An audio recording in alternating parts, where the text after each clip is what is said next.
और सवाल इसका नहीं है कि आप देश के लिए करेंगे, पहले तो सवाल आप खुद के लिए कुछ कर ले।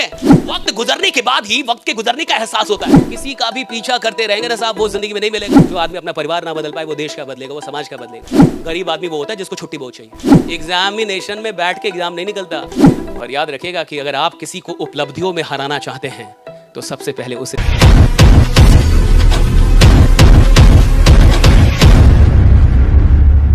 एक कहानी सुन लीजिए, मैं ज्यादा टाइम नहीं लूंगा। राइट, एक बड़ी इंटरेस्टिंग स्टोरी इसे सुनिए। हरियाणा के अंदर एक बच्चे का जन्म होता है और उसका जन्म होता है, वो 3 बहनें उसकी पहले से थी, वो चौथा, यानी परिवार में 4 बच्चे हो गए, 3 बहनें और 1 भाई। उसके पिताजी एयरफोर्स में नौकरी करते थे, सब कुछ बढ़िया चल रहा था। जब वो बच्चा 7 साल का होता है तो एक बहुत दुखद समाचार उसके घर पे पहुंचती है कि उसके पिता जो एयरफोर्स में थे उनकी किसी बीमारी के चलते निधन हो जाती है। तो 7 साल का जब वो बच्चा था तो उनके पिता का निधन हो जाता है। और पिता का निधन मतलब यानी जिंदगी ने आपसे एक बहुत बड़ी चीज छीन ली। जिन लोगों के पिता नहीं है वो जानते इस बात को। तो जिंदगी ने एक बहुत बड़ी चीज, एक बहुत बड़ी शक्ति छीन ली। 7 साल का वो बच्चा और पिता का साया जिंदगी ने उसके सर से छीन लिया। मां 3 बच्चियां, 1 बच्चा। राइट, मां उनको कैसे भी करके पालती है, पोसती है, बड़ा करती है। और बच्चा पहुंच जाता है इंटरमीडिएट में। बहुत सारे लोग यहां होंगे जो इंटरमीडिएट में होंगे। और वो कॉमर्स की पढ़ाई कर रहा था, सब कुछ बढ़िया चल रहा था। और 2000 लगभग 14 या 15 में जब वो कॉमर्स का ट्यूशन करके घर लौट रहा था अपनी बाइक से, तो एक शाम उस शाम उसका रोड एक्सीडेंट होता है। और एक ट्रॉली ट्रैक्टर जो होता है सीमेंट की पूरी, उससे उसका एक्सीडेंट होता है। बहुत लंबा वो खींचा जाता है और उस एक्सीडेंट में वो हमेशा के लिए अपना एक पैर गंवा देता है। अब देखिए, वही एक लड़का था, 3 बहनें पहले से थी, मां थी, सब कुछ उसी पे था कि वही कुछ करेगा। और जो इंसान अपना शरीर का, कोई भी शरीर का जब अंग जाता है तो सिर्फ अंग नहीं जाता, आपकी एक आइडेंटिटी चली जाती है। Right, it's very tough. ये शारीरिक तौर पे कम चुनौतीपूर्ण है, मानसिक तौर पे बहुत ज्यादा चुनौतीपूर्ण है ये। इसलिए जब किसी का एक्सीडेंट होता है या कुछ वो शरीर का कोई पार्ट अगर वो चला तो उसको डिप्रेशन हो जाता है। राइट, क्योंकि आपकी आइडेंटिटी है वो। तो जब वो पैर चला जाता है उसका और वो हॉस्पिटल के बेड पे होता है तो उसकी मां रोती रहती है। तो वो अपनी मां से कहता है कि मां तुम रो मत, मैं तुमको जिंदगी की हर खुशी लाके दूंगा। हरियाणा का वो बच्चा, और वो उस समय हॉस्पिटल के बेड पे भी मां को समझाता है कि तुम रो मत, मैं तुमको जिंदगी की हर खुशी लाके दूंगा। फिर आगे चल के जब वो 2016 में पुणे में जाके उसका एक एस्थेटिक लेग यानी नकली पैर लगते हैं। और उसके बाद वो सोचता है कि मुझे करना क्या अब जिंदगी में, और वो चुनता है स्पोर्ट्स को, खेल को। और खेल में भी जैवलिन थ्रो जो होती है, जैवलिन थ्रो, राइट, आप जानते हैं, अभी तो पेरिस ओलंपिक भी चल रहा है। जैवलिन थ्रो को चुनता है और वो मेहनत करना शुरू करता है। 2018 में वो एक प्रतियोगिता में हिस्सा लेता है जहां वो 5वें नंबर पे आता है। फिर 19 में एशिया लेवल पे कंपटीशन होती है जहां वो सिल्वर लेके आता है। फिर पैरालंपिक का एक वर्ल्ड चैंपियनशिप होता है, वहां वो लेके आता है सिल्वर। और 2020 टोक्यो ओलंपिक में वो भारत के लिए गोल्ड मेडल लेके आता है। सुमित अंतल, उस लड़के का नाम है सुमित अंतल। उनके साथ हादसा किया, को छीन लिया, लेकिन फिर भी उस चुनौती को स्वीकार करके वो भारत के लिए गोल्ड लेके आए।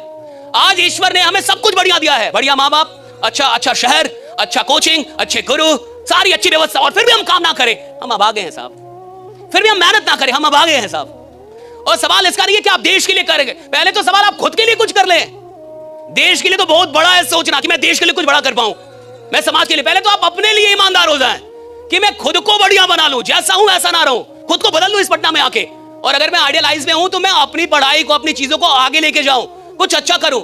आप पिछले देखिए, और आपके पास बहुत टाइम नहीं होता, जब इंसान पढ़ाई कर लेता है ना तब पछतावा होता है साहब। अभी नहीं होगा, बाद में होता है। वक्त गुजरने के बाद ही वक्त के गुजरने का एहसास होता है। जब मौका चला जाता है तब आपको लगता है ये मौका बहुत बड़ा था।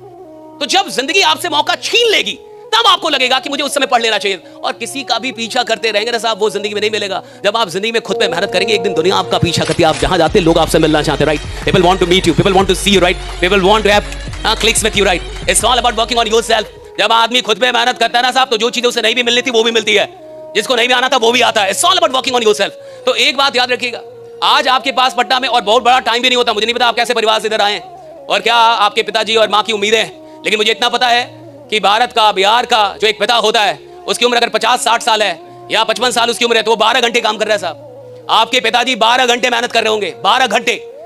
तो अगर मेरे पिता 12 घंटे मेहनत कर रहे हैं और मैं 12 घंटे सोऊं, दोनों चीजें सही नहीं है साहब। आपके पिताजी 12 घंटे काम कर रहे हैं कि आपको कोई तकलीफ ना हो, आपको कोई कष्ट ना हो, आपको कोई परेशानी ना हो। और वही बच्चा आके यहाँ 12 घंटे सोए, आके यहाँ 14 घंटे सोए, काम ना करे, मेहनत ना करे। अब बेईमानी। और सवाल इसका नहीं है कि मैं टॉपर हुआ कि नहीं, सवाल इसका नहीं है कि मुझे दुनिया में नंबर 1 होना है। सवाल इसका है कि मुझे अपनी जिंदगी का नंबर 1 होना है, कि 2024 में मैं वो इंसान हूं जो कभी नहीं था। मैं नंबर 1 हूं 2024 में, मैं अपनी जिंदगी का नंबर 1 हूं। अगर मेरी उम्र 20 साल है, 20 साल का नंबर 1 आदमी मैं हूं। अगर 21 साल में 21 साल में ये नंबर 1 हूं, और अगर मैं ये भी नहीं कर पा रहा तो मैं बहुत पीछे हूं, और जमाने में कंपटीशन बहुत ज्यादा है। अगर आपको कंपीट करना, आगे आना है, तो आपको कभी ना कभी तो ईमानदार होना होगा साहब। अगर आप ईमानदारी नहीं लेके आ पाए, और यहाँ पे एक तो आइडियलाइज एक ही लाइन है भैया, honesty is the best policy. हर जगह honesty is the best policy, लेकिन ये ऑनेस्टी इतनी महंगी चीज है कि आप सस्ते लोगों से इसको उम्मीद ही नहीं कर सकते। This is so costly, this is so priceless. आप कितने ईमानदार हैं अपने एफर्ट्स में, ये देख लीजिएगा कि आपकी ईमानदारी कितनी है। लास्ट में एक बात बताता हूं, 2007 में एक आदमी ने दुनिया के सामने आके ये कहना शुरू किया, दुनिया की मीडिया को, कि मैं 2008 की ओलंपिक में वर्ल्ड रिकॉर्ड बनाऊंगा और 36 साल पुराना रिकॉर्ड तोड़ दूंगा। 36 साल पहले एक रिकॉर्ड बना था जब एक आदमी ने 7 गोल्ड मेडल जीते थे एक ही ओलंपिक। तो उसने कहा कि 2008 की बीजिंग ओलंपिक में मैं 8 गोल्ड मेडल जीतूंगा, और साथ में उसने बोलना शुरू कर दिया दुनिया की मीडिया के सामने। तो मीडिया ने समझा ये बड़ा एरोगेंट है, बड़ा घमंडी आदमी है, राइट, कैसे तोड़ेगा। और 8 गोल्ड मेडल क्या मजाक है, एक देश लेके नहीं आ पाता, एक देश लेके एक आदमी 8 गोल्ड मेडल एक ही ओलंपिक में। और 2008 की बीजिंग ओलंपिक से लगभग 11 महीने पहले शायद उसकी कलाई की हड्डी टूट गई, और वो था स्विमर, तैराक था।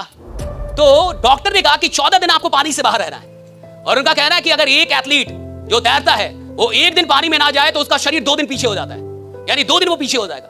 तो 14 दिनों तक उसने क्या किया कि स्टेशनरी बाइक आती है, आपने जिम में देखा होगा, जो लोग बैठ के और वो बाइक चलाते हैं, वो 3 घंटे बाइक चलाता था, 3 घंटे कंटिन्यूअसली, 14, ताकि एंड्योरेंस लेवल बना रहे शरीर का। और 14 दिन के बाद वो फिर से पानी में आता है, ओलंपिक होती है, ओलंपिक हुई बीजिंग ओलंपिक, और बीजिंग ओलंपिक में एक आदमी ओलंपिक का 36 साल पुराना रिकॉर्ड तोड़ता है, एक ही ओलंपिक में 8 गोल्ड मेडल जीतता है, और माइकल फेल्प्स का जन्म होता है। दुनिया जानती है माइकल फेल्प्स के बारे में। तो माइकल फेल्प्स से पूछा गया कि आपने ये कैसे कर दिया, how did you make this possible, right. 36 साल से कोई रिकॉर्ड चले, यानी उसमें दम होगा साहब। 36 साल दुनिया में कोई रिकॉर्ड ना टूटे, दम होगा साहब उसमें। और 36 साल के बाद कोई आदमी आके तोड़ दे, और एक साल पहले बोल के कि मैं तोड़ूंगा, एक साल पहले बोल के कि मैं 8 गोल्ड मेडल, अरे भैया बहुत बड़ी बात है। इधर तो आदमी जल्दी बोल नहीं पाता कि मैं एग्जाम निकाल दूंगा, कहता देखेंगे, बोल नहीं पाता मैं अंग्रेजी बोल लूंगा, सोचेंगे। भैया वो आदमी बोल रहा 8 गोल्ड मेडल लेके आऊंगा, क्यों। उससे पूछा कि आपने किया क्या, उसने कहा कि मैंने 4 साल तक, अब गौर से सुन लीजिए, राइट, इससे पता चल जाएगा कि आप जिंदगी में जाएंगे कहाँ। देखिए, सबकी अपनी जिंदगी है, सबके अपने माँ बाप हैं, सबका अपना परिवार है। देश का आप बदलेंगे, अगर जो आदमी अपना परिवार ना बदल पाए वो देश का बदलेगा, वो समाज का बदलेगा। आपके माँ बाप भैया आपकी जिम्मेवारी है। जिस आदमी ने सचेत होना है, जागना, वो जाग जाता है साहब। जिसको जागना ही नहीं है वो सोया ही रहेगा। सवाल इसका है नहीं कि आज तक आप क्या थे, सवाल इसका है कि आज के बाद आप क्या बनेंगे। सवाल इसका है नहीं कि आज तक मैंने क्या गलतियां की, सवाल इसका है कि आज के बाद गलतियां छोड़ूंगा कि नहीं। सवाल इसका है नहीं कि आज तक मैं कैसा आदमी था, सवाल इसका है कि आज के बाद बनना क्या चाहता हूं। कभी भी आदमी जागता है, कहीं से जागता है, कहीं से सुधरता है, उसकी शुरुआत कहीं से भी हो सकती है। सवाल इसका है कि आज के बाद भी आपको वैसा ही रहना जैसे रह गए आप, आज तक भी वैसे ही आगे भी रहना, या आप कुछ बदलेंगे अपने आप को, आपकी जिंदगी, आपके माँ बाप आप जाने, आपके भाई बहन आप जाने। जिसको जो करना है करता है साहब, आप पटना है सब नहीं आए।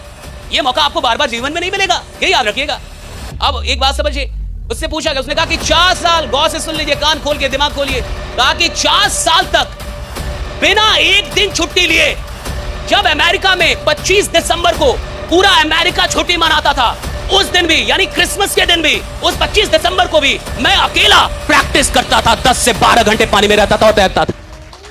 4 साल बिना एक दिन छुट्टी लिए, फिर से सुनिए, 4 साल बिना एक दिन छुट्टी लिए, और मैं एक दिन 10 से 12 घंटे पानी में था। 4 साल बिना एक दिन छुट्टी लिए। अगर आप और मैं आते, एक दिन में क्या जाता है, अरे मैं 364 दिन काम कर रहा हूं, एक दिन ना भी करूं तो क्या जाता है, हम तो यही सोचेंगे ना।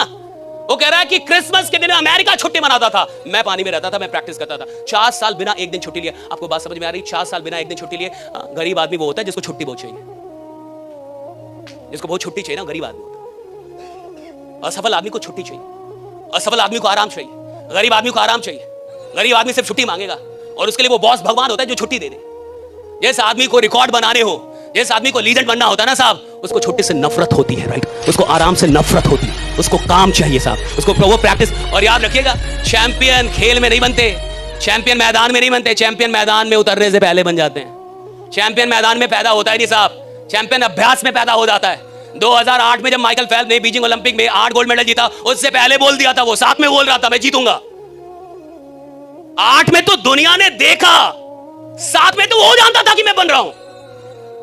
दुनिया ने 8 में देखा, मैदान में चैंपियन पैदा नहीं होते, चैंपियन खेल शुरू होने से पहले पैदा हो जाता है कि मैं चैंपियन हूं। खेल शुरू होने से पहले वो जानता है मैं खेल बदल दूंगा, वो जानता है मैं खेल में आऊंगा सब कुछ बदल दूंगा। उसको पता होता है साहब, एग्जामिनेशन में बैठ के एग्जाम नहीं निकलता, जिसका एग्जाम निकलना होता है वो पहले जानता है कि मैं एग्जाम निकालूंगा। जिसको जिंदगी में आगे जाना होता है ना, वो अभ्यास में बता देगा कि मैं कहां जाऊंगा, राइट। और 2007 में माइकल फेल्प्स ये बात क्यों बोल पाया?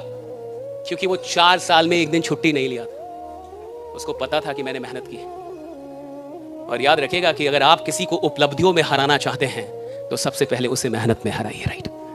जब आप किसी को मेहनत में हरा सकेंगे तब आप उसको उपलब्धियों में भी हरा सकेंगे। जो लीजेंड होते हैं ना साहब, वो पहले मेहनत में हराते हैं। माइकल फेल्प्स ने पता किया था कि वो जो आदमी था जिसने 7 मेडल लिए थे, 7 गोल्ड, उसने क्या किया था। तो माइकल फेल्प्स को पता चला कि वो 7 से 8 घंटे तैरता था रोज। तो माइकल फेल्प्स ने कितना तैरा? 10 से 12 और 4 साल लगातार। इसलिए वो श्योर था मैं तोड़ दूंगा। मेहनत कर ली ना उसने साहब। जिसने मेहनत कर लिया ना साहब, उसके अंदर विश्वास आता है, और विश्वास मेहनत से पैदा होता है। और जब एक बार विश्वास आ जाए तो आप दुनिया में कुछ भी हासिल कर सकते हैं, right. You can achieve anything.